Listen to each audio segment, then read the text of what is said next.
بسم الله الرحمن الرحيم بسم الله الرحمن الرحيم طبتم وطاب ممشاكم وتبوأتم من الجنة منزلة سلام الله تعالى عليكم ورحمته من لدنه وبركاته الحمد لله الذي جعل شهر رمضان سيد الشهور أفاض فيه الخير والنور يعيش المسلمون في ظله بسعة وسرور سبحانه يغفر الذنوب ويستر العيوب ويغيث المكروب أشهد أن سيدنا وقائدنا وشفيعنا محمدا عبد الله ورسوله غفر الله له ذنبه وشرح له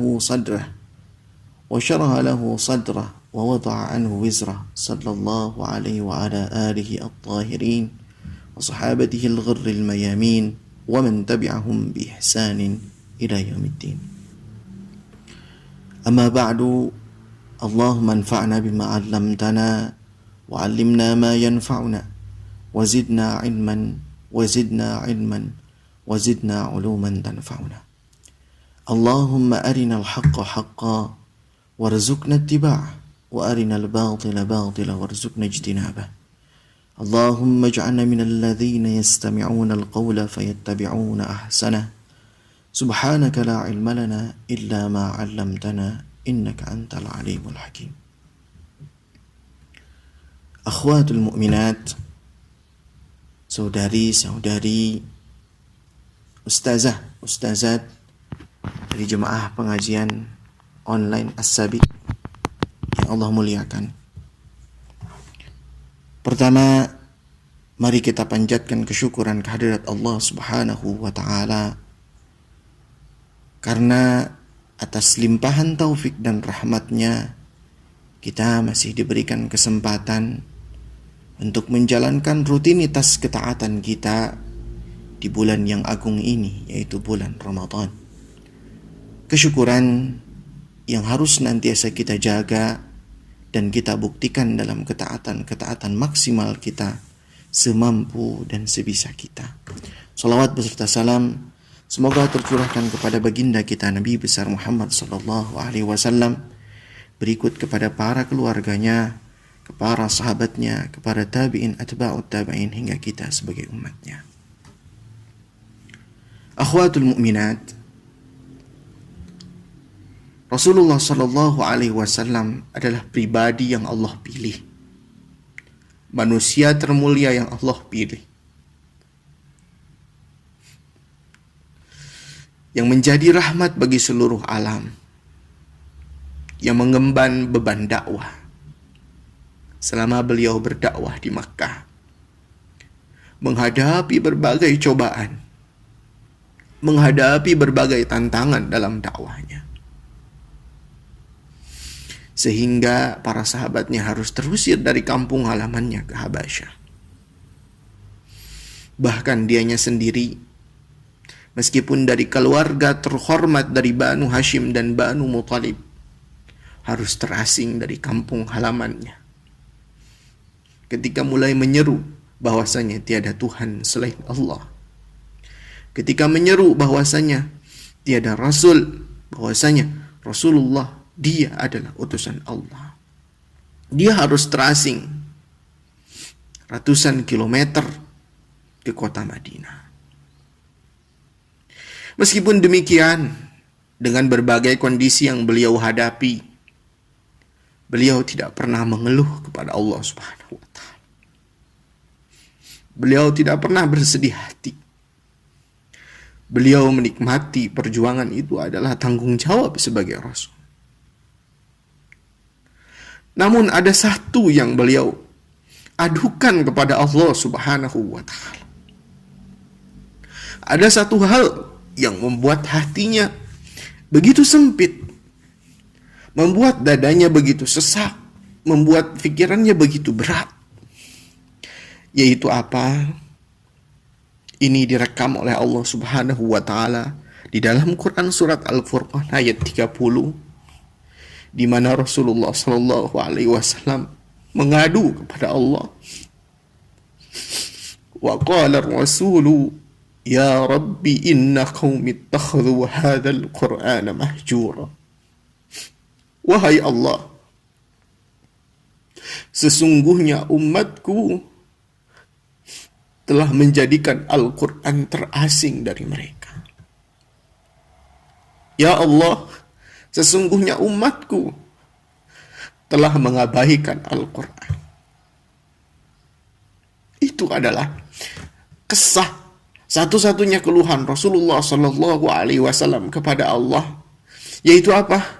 Bagaimana pengabaian umatnya terhadap Al-Quranul Karim. Ya, mari kita renungi ayat ini di surat Al-Furqan ayat 30. Wa qala ar-rasulu, dan Rasul yaitu Nabi Muhammad berkata, Ya Rabbi, ya Allah, inna qaumi, sesungguhnya umatku, ittakhadhu, mereka bersikap, hadzal Quran, kepada Al-Quran ini, mahjura, yang terasingkan, yang terabaikan. Kita tak perlu jauh-jauh, kita menunduk, kita tunjuk diri kita sendiri, seberapa dekat kita dengan Al-Quran, padahal kita mengatakan bahwasanya Al-Quran itu adalah kitab suci agama kita. Al-Quran itu adalah kitab yang harus kita imani. Al-Quran ini adalah pedoman hidup kita. Tapi seberapa dekat Al-Quran dengan kita?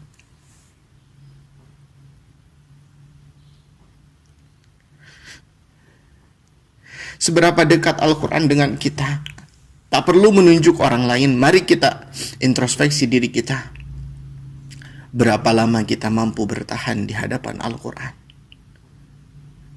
Berapa persen waktu kita dalam satu hari kita persembahkan untuk Al-Quran? Merasa betahkah hati ini secara jujur duduk tilawah di hadapan Al-Quran, atau merasa lebih betah di depan televisi, berselancar di media sosial, atau browsing, atau menonton video-video yang belum tentu ada manfaatnya? Tak perlu menunjuk orang lain. Atau ketika tidak sengaja di radio kita yang sedang kita putar, di kendaraan pribadi kita ataupun di rumah kita, kemudian bertemu dengan sebuah channel, di situ terdengar lantunan Al-Quran, bukankah pada beberapa kali kita justru segera pindah kepada stasiun yang lain?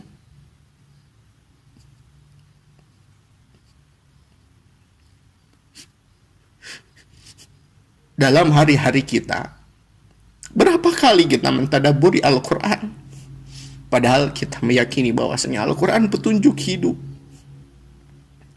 Kita lebih peduli apa yang dikatakan orang lain. Kita lebih nyaman menggunakan kacamata-kacamata manusia daripada ukuran-ukuran yang Allah lihat. Berpakaian hanya ingin dilihat orang.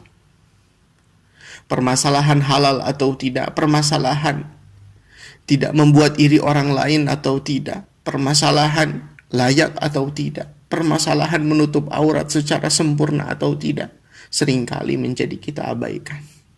Itu yang menjadi mengapa Rasulullah Shallallahu Alaihi Wasallam sampai mengadukan permasalahannya kepada Allah Subhanahu Wa Taala tentang Al-Quran ini.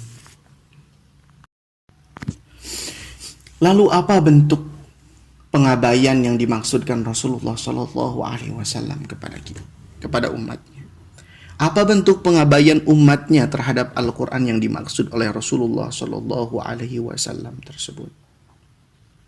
Para ulama mencoba mengklasifikasikan, di antaranya adalah apa? Hijranu tilawatihi wa sima'ihi, mengabaikan dari membacanya, mengabaikan juga dari mendengarnya, mengabaikan dari mentadabburinya, abai terhadap menghafalnya, abai terhadap menjadikan Al-Quran sebagai obat bagi hati dan penyakitnya, abai juga untuk mengamalkannya.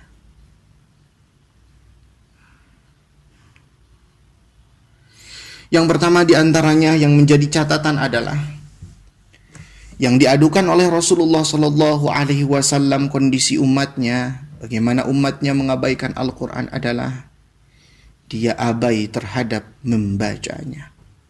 Umatnya itu enggan untuk tilawah Al-Quran. Umatnya enggan untuk membaca Al-Quran. Tentu banyak motivasinya. Saya sibuk dengan urusan-urusan kewajiban saya. Saya sibuk dengan kerjaan saya. Saya sibuk dengan tugas saya. Padahal kalau kita ingat tujuan kita diciptakan, tujuan kita dibuat oleh Allah Subhanahu wa Ta'ala yang pertama bukan sebatas menjalankan rutinitas saja, tetapi untuk beribadah kepada Allah Subhanahu wa Ta'ala. Tilawah. Kemudian di momen yang sangat spesial ini, di mana Allah memilih bulan Ramadan adalah bulannya turunnya Al-Quran. Sebagaimana dalam firman Allah, Syahrul Ramadan alladzi unzila fihi al-Qur'anu hudan lin-nasi wa bayyinatin minal huda wal furqan.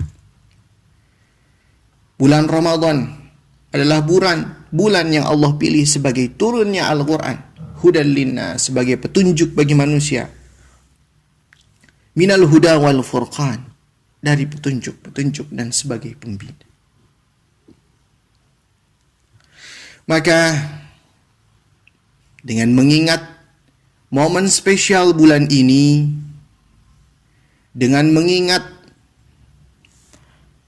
bahwasanya bulan ini Allah pilih sebagai bulan turunnya Al-Quran, maka menjadi tepat bagi kita untuk menjadikan bulan Ramadan ini sebagai momen untuk kembali kepada Al-Quran.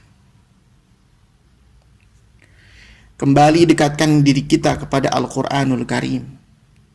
Dr. Ratib Nabulsi mengatakan, kalau ingin melihat jarak seorang hamba dengan Allah Subhanahu wa Ta'ala, perhatikanlah jarak dia dengan Al-Quran.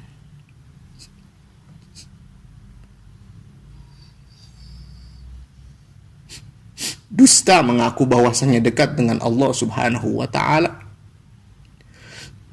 tetapi dalam kesehariannya enggan menyentuh Al-Quran.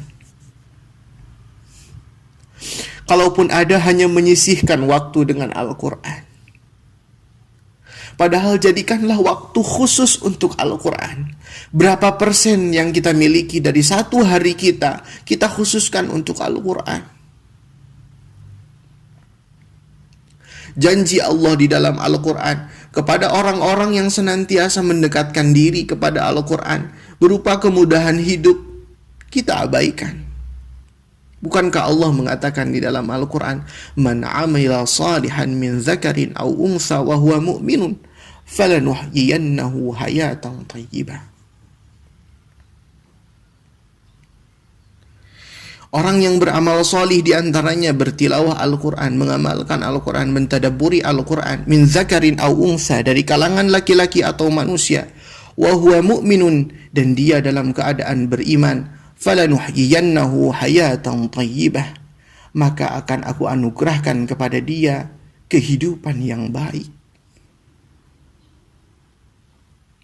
Seringkali kita menyalahkan kepada kondisi, seringkali kita tidak mengaitkan berbagai masalah yang Allah berikan kepada kita dengan kelalaian dan dosa kita. Padahal sangat jelas dalam Al-Quran, surat Thaha ayat 24, Allah mengatakan, وَمَنْ أَعْرَضَ عَنْ ذِكْرِي, barang siapa yang menjauh dari mengingatku, diantaranya tilawah Al-Quran, فَإِنَّ لَهُ مَعِيشَةً ضَنْكَ, maka aku akan jadikan hidup dia di dunia sebagai hidup yang berat, yang sempit, yang rumit. وَنَحْشُرُهُمْ يَوْمَ الْقِيَامَةِ أَعْمَى, dan akan aku kumpulkan mereka nanti di hari kiamat a'ma, dalam kondisi buta. Wala'iyadzubillah. Lalu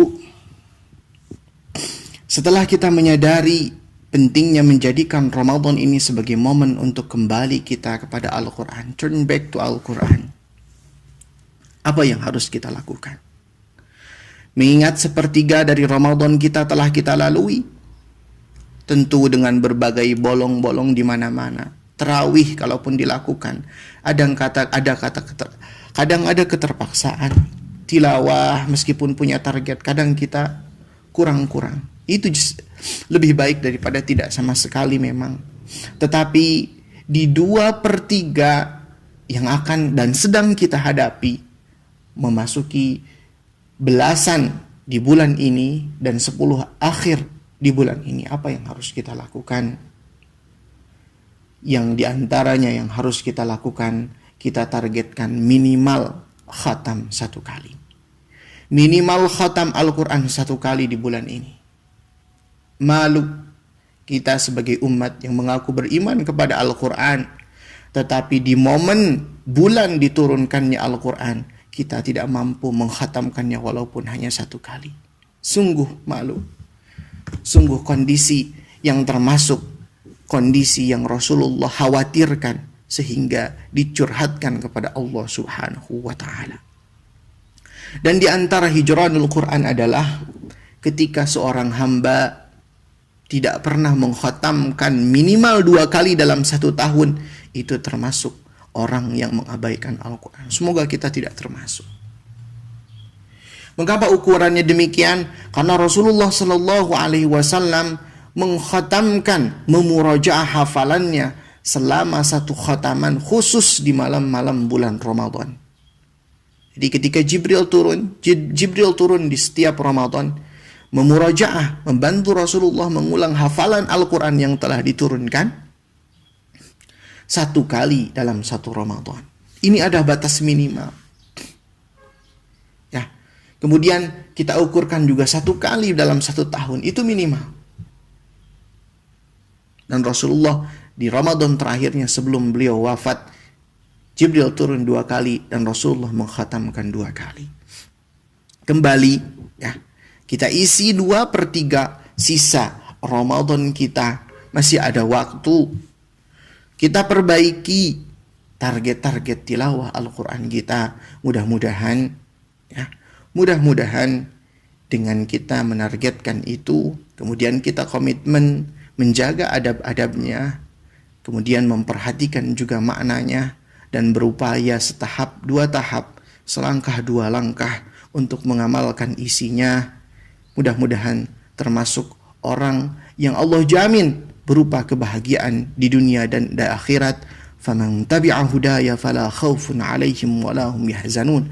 Barang siapa yang mengikuti petunjukku, dalam hal ini Al-Quran, mengikuti petunjukku dalam hal ini Al-Quran dengan cara mentilawahinya, dengan cara mentadabburinya, dengan cara menghafalnya, dengan cara menjadikannya sebagai sarana obat penenang hati dan obat segala penyakit, dan menjadikannya dan berusaha mengamalkannya.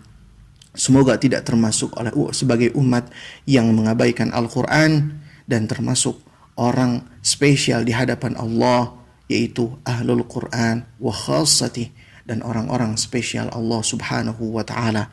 Allahumma ij'alna fi hadha asy-syahril karimi min ahlil Qur'ani wa khassatih. Ya Allah, jadikanlah kami di hari-hari di bulan Ramadan ini sebagai orang-orang ahlul Quran, orang-orang para pecinta Al-Quran, wa khassatih, dan orang-orang yang spesial di hadapan Allah Subhanahu wa ta'ala. Kiranya demikian, benarnya dari Allah Subhanahu wa ta'ala, khilaf dan salahnya karena keterbatasan Al-Fakir sendiri. Kepada antum memohon maaf dan kepada Allah memohon ampun. Nastaghfirullah li wa lakum. Wassalamullahi ta'ala alaikum warahmatullahi wabarakatuh.